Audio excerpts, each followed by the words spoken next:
law I signed, billion-dollar companies have to pay a minimum of 15%. So I thought I'd take a moment here to explain a brief history lesson. You see, once upon a time, there was a magical decade known as the 50s.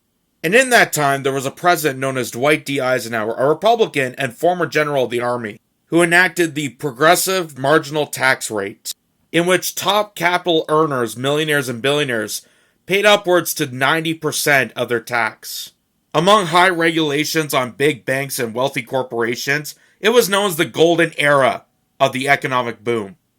This was a time where middle-class Americans, just like the show Happy Days, were able to afford a roof over their head, food on the table, keep the lights on, keep their kids in college, and the wife was able to stay home and be able to afford it on one income, and also had the father be able to successfully have his own business.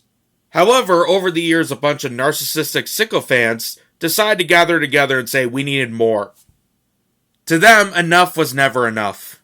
And while these ghouls are getting away with degrading society and humanity as a whole, citizens are living paycheck to paycheck, living under every bridge across America, and trying to be able to afford to get their basic needs met.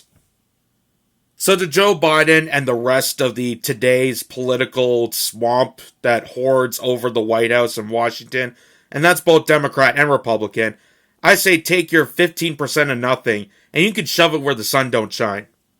Because that 15% promise is barely anything. It's nothing to us. And it's actually significantly less than when Trump proposed a tax break on the wealthiest people in the nation. And that, my friends, is an American history lesson brought to you by a 27-year-old Canadian.